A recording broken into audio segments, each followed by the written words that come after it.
So I mentioned this briefly before, monster tracking. Well, a huge component of gameplay for Wilds is tracking the monsters. A lot of people have been asking to put more hunting back in the Monster Hunter games. Well, that's what you're getting. All right, not only does Wilds have extensive tracking features, but now the hunter becomes the hunted. Yes, monsters will track you down too. And along with tracking monsters comes trapping. So we're getting not just the standard shock trap and pitfall trap, but now you're going to be able to craft a wide variety of different traps. The Palicos in Rise were able to craft and set those really cool traps. And in Wilds, now you're going to have access to those and more. Another thing that's going to be useful when it comes to hunting the monsters, the status meats will finally be very useful again. I don't think I've ever seen anyone use a status meat in Rise, let alone use one successfully. In fact, I've talked to a lot of people who didn't even realize that they existed. So these are going to come back in a big way. What's not coming back in a big way is the clutch claw. Yeah, I know a lot of people are saying that the clutch claw, there's a clutch claw in the trailer. That's not a clutch claw. No, clutch claw is not coming back.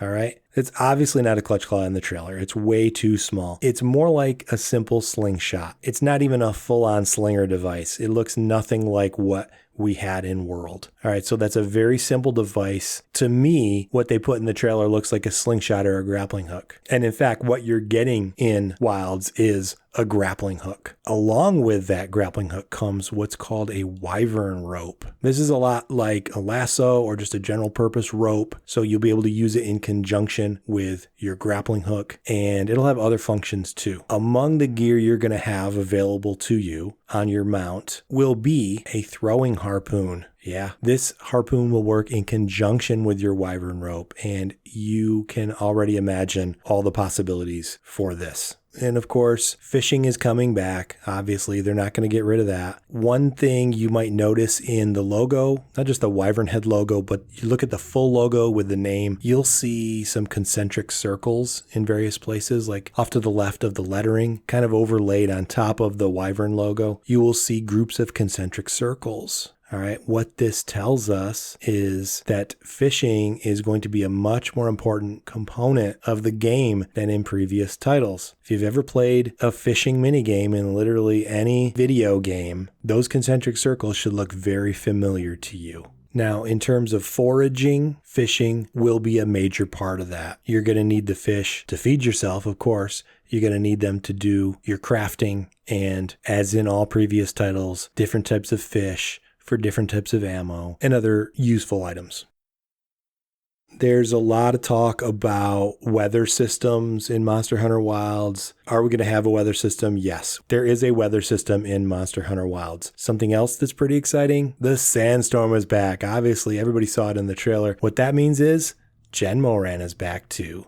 And this time, you're going to experience the battle far more realistically than ever before. It's going to be like riding the worms across the desert in Dune. The weather system is not just going to be a basic weather system, all right? The elder dragons that you encounter in this game, the ones that have weather abilities, they will play a role in shaping how the weather system works. So along with the weather, we're getting seasonal weather patterns. So major portions of the map will be colder at certain times throughout the seasons. And what that means is certain monsters will become more prevalent depending on what season it is. So you'll see the range of certain monsters broaden, open up. All right, this is the part most people have been waiting for. What monsters are we going to see in Monster Hunter Wilds?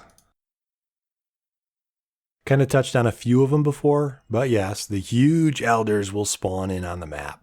And you'll be able to see them walking around or floating or swimming, whatever the case may be. You're going to see that Sandacantor from Monster Hunter Frontier. He's going to be making an appearance.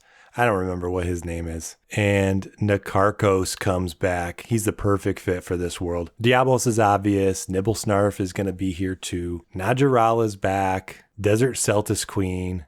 Yeah, I'm focusing on the desert ones because that's the biome that was shown in the trailer. We got a lot of other biomes and a lot of other monsters too. There's going to be a Pukey variant that we haven't seen before. We're getting a strong focus on amphibians and snake wyverns in this version. You're going to see the green Nargacuga make a comeback in the jungle biome and in the mountain areas. get ready for a grizzly Argyros. And the biggest comeback of all, though, that's right, Raviente, which means a 16-person siege of this monstrosity. And all that implies. See that curled up rocky terrain in the trailer? Yeah, that's actually the molted skin of this beast. Take a closer look at it. You'll see what I'm talking about. You know that creature in the trailer? It looks like a Goss Rajang hybrid. All right, these are a lot like the white apes from Warlord of Mars. If anyone's familiar with that book series, they actually made a movie about that too. That series is a huge inspiration for Monster Hunter Wilds. Highly recommend it. All right, so someone else coming back, Orochi Kirin. He's going to be a nighttime spawn only, and he's going to sneak up on you, and you're not going to know he's there until you're dead. Two monsters that were in the trailer, but you probably missed them. Chameleos is making a return, as is Lucent Nargacuga. We're getting Basarios. You're going to see some Basarios jump scares in the Badlands. That's going to be a lot of fun. We're also looking at a new monster similar to Basarios that I've talked about before, loosely based on the Mo'o of Hawaiian folklore. In previous games, small monsters have really gotten the shaft. Well, in Wilds, small monsters will play a much larger role in the game for a couple different reasons. Number one, the swarms and the stampedes.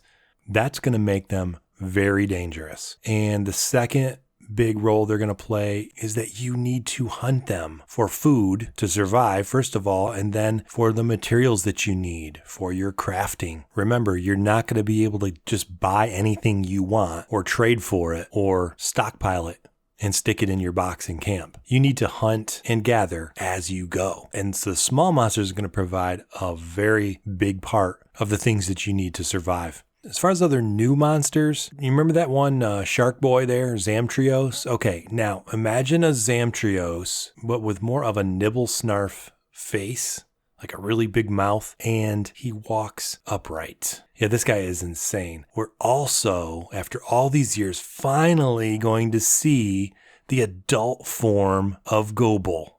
Yeah, the Gobels that we fought in previous games were the juveniles, right? The adult form is actually a massive Leviathan. So, elements. We already have 5 elemental damage types in the game. Do we need more? Short answer, yes. Long answer, it really doesn't matter because we already have more than 5. And we've seen these things in previous games. Is the earth type and the associated earth type blight, if you get it on you, it will slowly petrify you. And then there's the verdant or the plant type of elemental damage. And you can imagine all the possibilities with that. And the third one is a necrotic damage type. This is kind of like what we saw in World with the Valhazak and the stench that would get on you.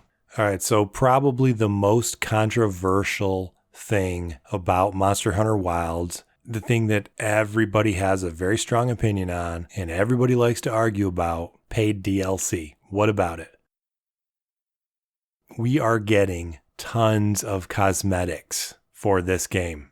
All right, one of the ways people are going to customize their character is how they customize the look of their mount. The Paloraptor is so prominent in the game that Capcom's going to push the cosmetics for it really hard. I mean, think about it. Everyone's going to have their own mount. They're going to want to stand out. And when you see someone approaching from afar, the first thing you're going to notice is their mount. How is that thing colored? How is it decorated? That is going to be the single most prominent thing in the game when you're playing multiplayer. So that thing is going to get tons of paid DLC for it. Now, I know I've touched on a lot of different topics and I didn't really go too in depth on any single one, but there's just so much information to cover. And so I think I've rambled on long enough for this video. I have lots more spoilers and leaks and facts about Monster Hunter Wilds coming up in future videos. So to make sure I address the questions you have, I would like you to put your questions in the comments so I know what to talk about in the next video. So ask me anything about Monster Hunter Wilds. I'll fit as many of the questions in the next video as I can. And any questions I can't fit into the next video, I will just have to put them in a third one. But I'm going to jam as much information into each one of my videos as possible rather than ramble on for 10 minutes about one minor speculation point. Like the video or dislike it as you see fit. Tell me how full of dung I am in the comments, and don't forget your questions down there too. Subscribe to the channel for more exclusive reveals. Things you're only going to hear here. I want to thank everybody on the Discord who helped me to extract this data, not only from the trailer and the game lore, but from their own private sources as well. There are things that I personally can find out and other people on the Discord can find out that no one else on YouTube can. So if you want more details about what's coming up in Monster Hunter Wilds in 2025, come on over to the Discord where we have a channel dedicated to all this stuff. Stay awesome, and I'll see you in the next one.